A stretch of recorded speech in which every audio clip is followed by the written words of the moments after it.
Hey guys, in this video we're gonna read 10 of the worst reviews of the Grand Palladium Punta Cana resort and compare them with our own experience to help you decide if this is the right hotel for you. This review on TripAdvisor reads, "Now, this hotel space is huge.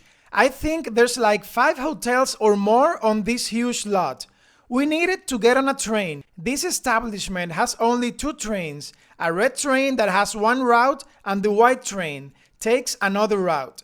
If you need one of those trains, you'll be waiting a long time." There are in fact 4 hotels in the Palladium complex: the Grand Palladium Bavaro, the Grand Palladium Punta Cana, the Grand Palladium Palace, and the TRS Turquesa. But if you're staying at the Grand Palladium Punta Cana, you only have access to the first 3 and not the TRS Turquesa.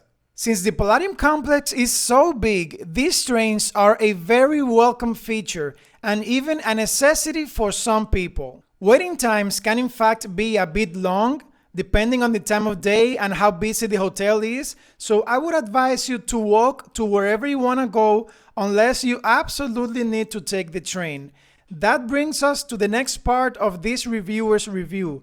She says, "There are small go-karts, more like golf carts. If you ask one of the attendants, maybe they can take you." I think these golf carts are either for staff only or for premium travel club members. But if you wave one down and maybe offer them a tip, which is what we did when we needed to go to our room late at night, they can take you to wherever you want to go. But I don't think this is a feature available to the general public. This reviewer says that her check-in was awful and that the whole beach is covered in kelp and there is too much of it to keep clean up.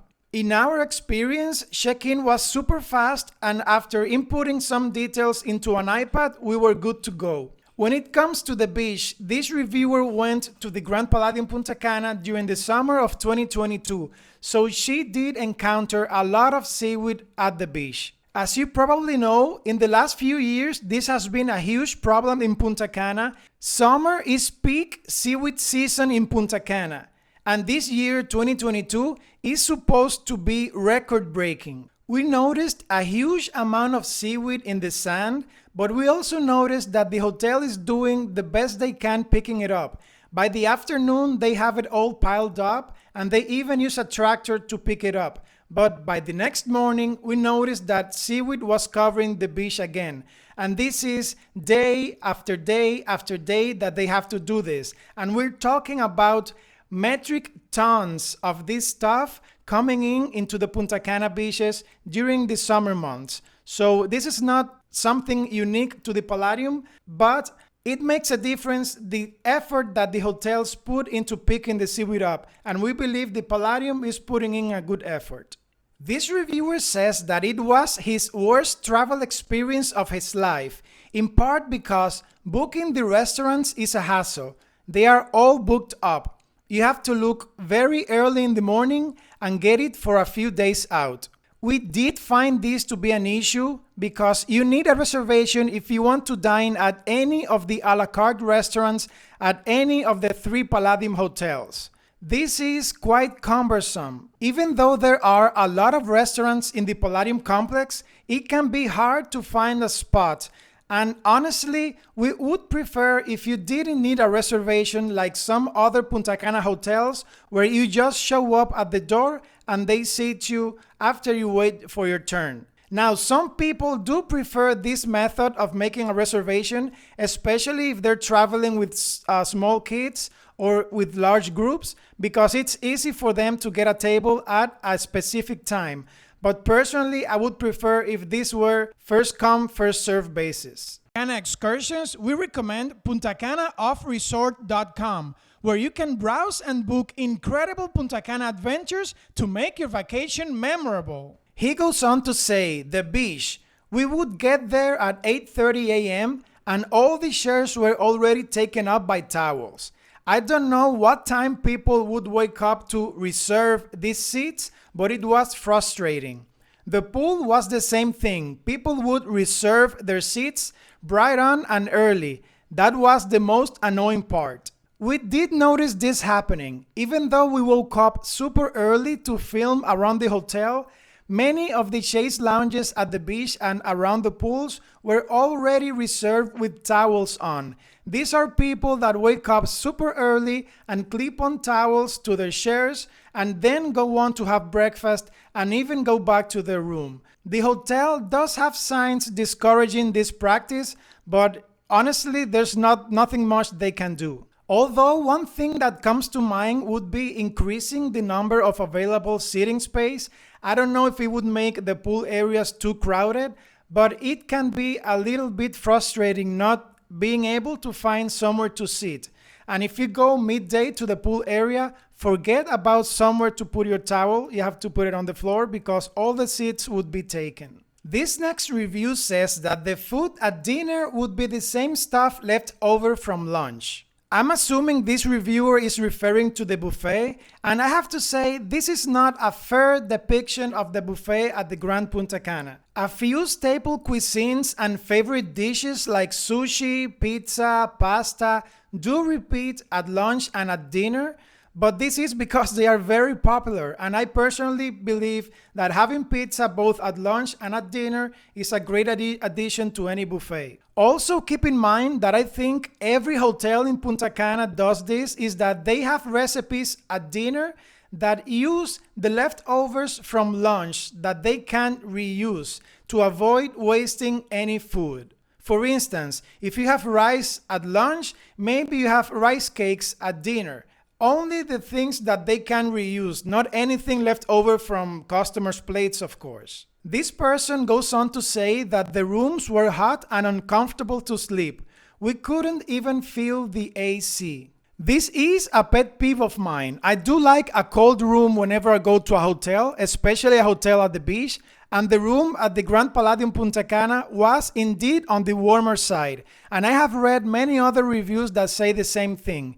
In our case, the AC didn't come down below 22 or 23 degrees Celsius, which is way too hot for my liking. There is a ceiling fan right above the bed that does help in bringing down the temperature, and I was able to sleep okay, but I definitely can see how many other people would find it too warm. This person had a very interesting experience. She says, on day 3, I walked back to our room so my son could use the bathroom. When I arrived, there were 2 men on our balcony. I asked them what they were doing, and they said no habla inglés. One of them pulled out their phones to translate, and they said that they were sent to replace the patio bed. I feel like this is something that the front desk should have told us would take place, and I shouldn't have had to walk back to our room to find that out. Personally, I would hate if this would have happened to me. But I did learn in one video from Coolest, which is a great channel that has awesome content on Punta Cana hotels. You should check it out. In fact, click on this info card if you want to check out the video I'm referring to, where he gives tips and tricks to protect your property in your room whenever you are at a hotel.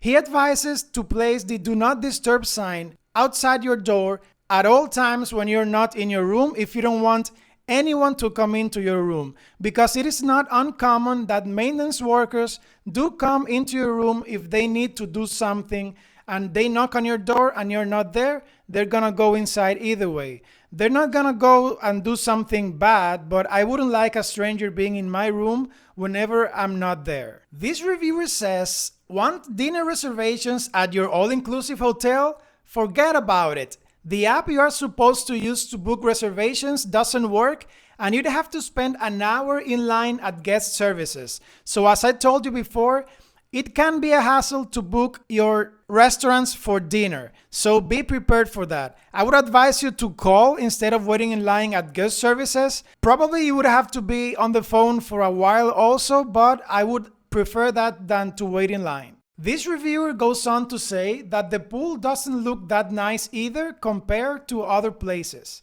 Here, I would have to strongly disagree. The pools are really nice. They are not that big, I will give him that. Other hotels have much bigger pools, also beautiful, but these are cozy and beautiful. We especially liked the bigger pool at the Grand Palladium Punta Cana, the pool at the Bavaro Palace, and an awesome pool that opens until midnight called The Secret, right between the TRS Turquesa and the Palace Bavaro. This reviewer says that the lobby has minimal entertainment, does not offer snacks like the other lobbies. We did see some cafes and snack bars at the other lobbies, but not at the one at the Grand Palladium Punta Cana, and I can see how someone can find that a little bit annoying.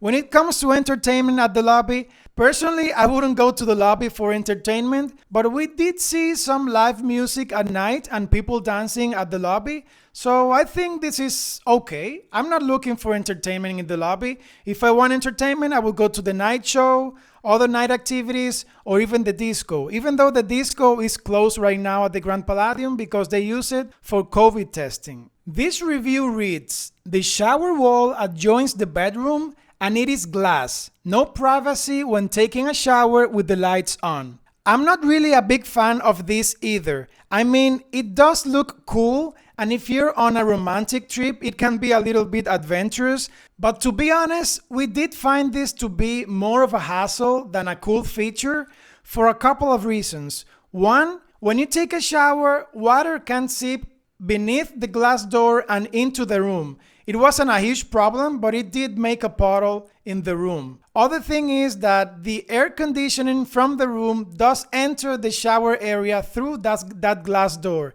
And that is a huge no-no. If you're taking a shower, you don't want to feel the AC. Another big reason why I didn't like this is that the toilet is right there in the bathroom and not separated by a door from the bathtub. So the toilet does look at the glass door. It is frosted so no one can see you, but you feel that you don't have the privacy you need for some situations, if you know what I mean. This review says that the rooms are tired and need updating. I do find this to be a little bit the case, not in the furniture per se of the room, because the furniture is nice and updated, but rather in the woodwork, like in the closet and the door.